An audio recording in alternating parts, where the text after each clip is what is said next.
ఎందుకంటే నాకు క్రీస్తు ఎలా ఉంటాడో చూపించారండి.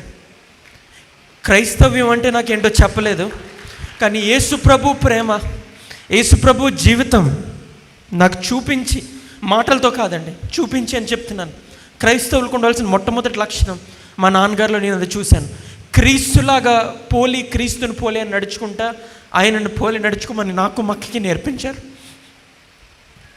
కేవలం ఆయన్ని చూసి మేము నడుచుకున్నాం కాబట్టి ఈరోజు ఈ స్థాయిలో దేవుడు పెట్టాడని నేను అనుకుంటున్నాను. 25 సంవత్సరాలుగా నాట్ ఈజీ థింగ్ అండి.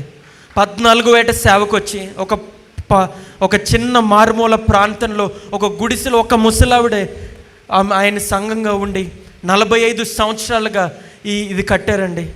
దానికి మొట్టమొదటి నిదర్శనం నేనే అనుకుంటున్నానండి. ఏ అర్హత లేని నుండి దేవుడు నన్ను ఎంతగా ఇచ్చి దీవిస్తున్నాడంటే నా బట్టో, నా టాలెంట్ బట్టో, నా బోధల బట్టో కాదు, కానీ దైవజను నా వెనకుండి నన్ను నడిపించి ఇంత వాడిని చేశారంటే అది ఆయనే. అటువంటి దైవజన్ నేను వేదిక ఇవ్వడం నా భాగ్యంగా నేను భావిస్తున్నాను. చెప్పడంలో దైవజన్ ఆహ్వానిస్తారు.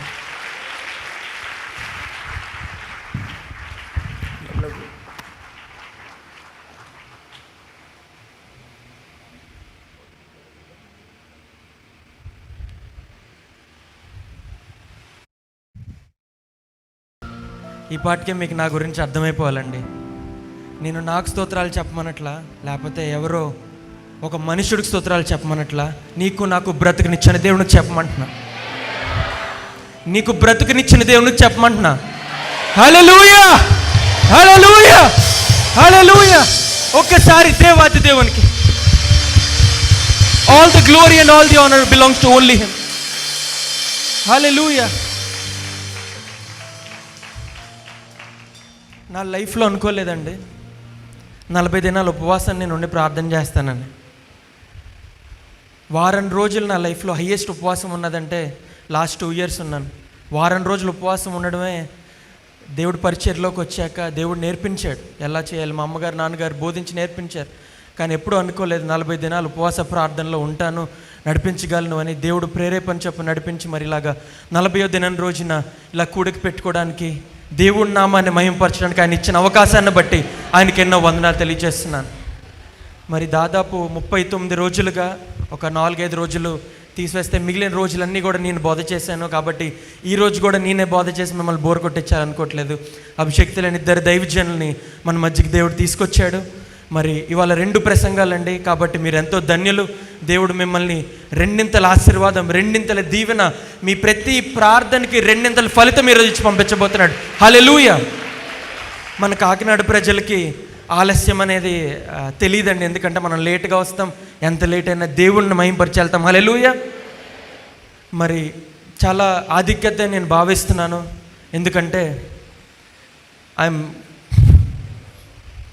Inviting a person now. ఒక గొప్ప దైవజనుడు వేదిక మీద నేను పిలుస్తున్నాను. నేను పరిచర్య ప్రారంభించి 1.5 సంవత్సరం అవుతుంది, ఇంకా 1.5 సంవత్సరం కూడా పూర్తి అవ్వలేదు. నా సొంత పరిచర్య నేను ప్రారంభించి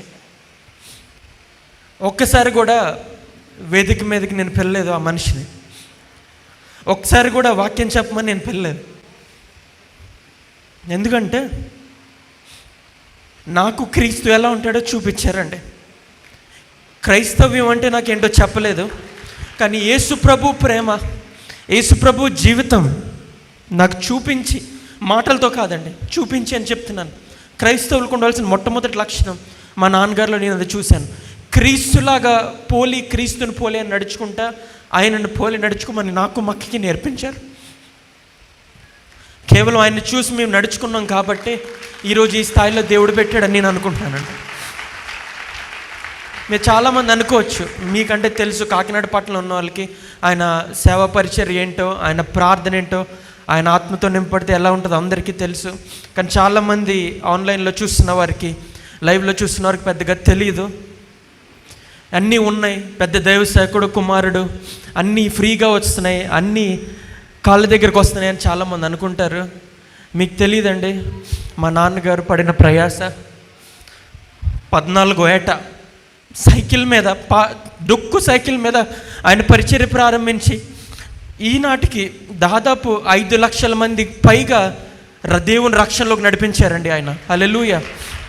ప్రపంచ దేశాల్లో వాడబడతా ముఖ్యంగా మా జీవితాల్ని కట్టి, మా అంటే నా ఒక్కడిదే కాదు, మా అక్కదే కాదండి, దాదాపు కొన్ని వేలాది మంది దైవజనులు, కొన్ని 10,000 మంది పైగా ఉండే అనాథ పిల్లలకు, ఎంతోమంది బైబిల్ టీచర్స్ ఇక్కడ ఎంతోమంది కూర్చున్నారు. ఆయన పరిచర్లో రక్షణలోకి వచ్చిన వారే, ఆయన పరిచర్లో దైవజనులుగా అయ్యి గొప్ప గొప్ప సంఘాలకి అయినా వాళ్ళ సేవకులుగా అయిన వారే. అటువంటి దైవజనుడిని నేను వేదిక మీద ఆహ్వానించడం నా ఎంతో దేవుడు నాకు ఇచ్చిన భాగ్యం, ఘనతగా భావిస్తున్నానండి. నా తండ్రి అని నేను చెప్పుకోవట్లేదు, ఆయన దైవ సేవకుడు. ఆత్మతో ఆయన మాట్లాడితే పరలోక సింహాసనం కదిలినట్టు ఉంటుందండి. ఆ అనుభవం ఈరోజు దేవుడు మనకి ఇవ్వబోతున్నాడు. కాబట్టి దైవజనుడిని నేను వేదిక మీద ఆహ్వానిస్తున్నాను. అందరూ ఒకసారి లేచి నిలబడి దైవజనుడిని ఆహ్వానిస్తారు. 45 సంవత్సరాలుగా నాట్ ఈజీ థింగ్ అండి.